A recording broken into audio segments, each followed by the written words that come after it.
రాష్ట్రంలో కొనసాగుతున్న ఆర్టీసీ కార్మికుల సమ్మెపై మంత్రి సీతక్క స్పందించారు. ఆర్టీసీ అనేది కేవలం ఒక సంస్థ మాత్రమే కాదని, అది మనందరి కుటుంబమని ఆమె పేర్కొన్నారు. కార్మికులు తమ సమ్మెను తక్షణమే విరమించి విధుల్లో చేరాలని ఆమె సోదరిగా విజ్ఞప్తి చేశారు.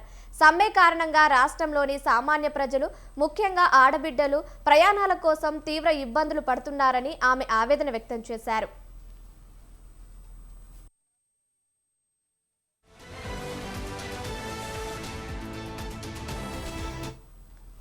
గతంలో జరిగిన సమ్మెల వల్ల ఎవరికి నష్టం జరిగిందో అందరికీ తెలుసునన్నారు మంత్రి సీతక్క.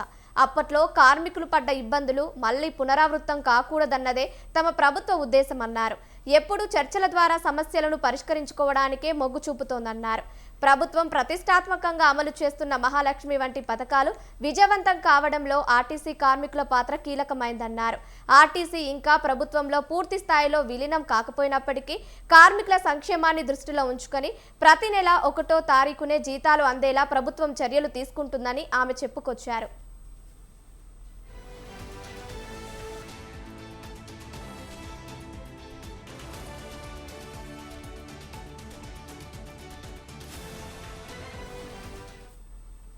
సమస్యలు ఏవైనా ఉంటే ప్రభుత్వంతో చర్చల ద్వారా పరిష్కరించుకోవచ్చని, మొండి వైఖరితో సామాన్య ప్రజలను ఇబ్బందులకు గురి చేయవద్దని ఆమె కోరారు. కార్మికులంతా తమ విజ్ఞప్తిని మన్నించి బాధ్యతాయుతంగా విధులకు హాజరు కావాలని మంత్రి సీతక్క పిలుపునిచ్చారు. అందరికీ పేరు పేరున నమస్కారాలు.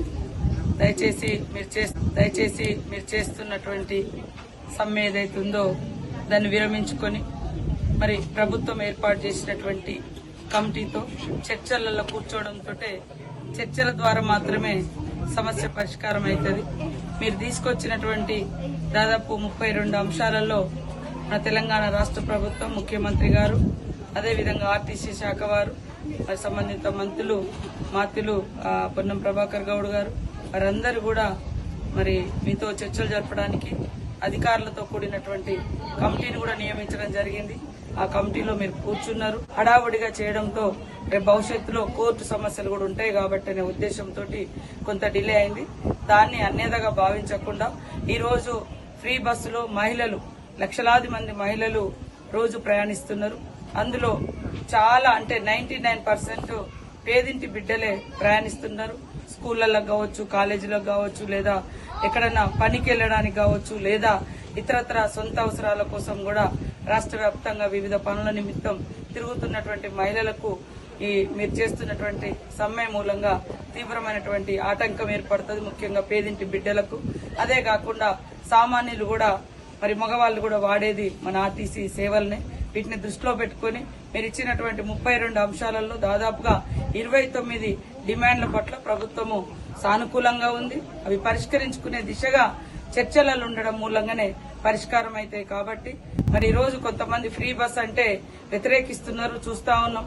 మరి మాజీ ముఖ్యమంత్రి గారు ఫ్రీ బస్ అనేది ఒక దండగా బస్సు అని హేళన చేసినటువంటి 24 గంటలలో ఈ రోజు ఆర్టీసీ కార్మికులు సమ్మెకు దిగడంతో కూడా మరి ఇది మహిళలకు చాలా చాలా ఆటంకం, చాలా ఇబ్బందికరం, ముఖ్యంగా పేదింటి బిడ్డలకు. దయచేసి ఈ సమ్మెను విరమించి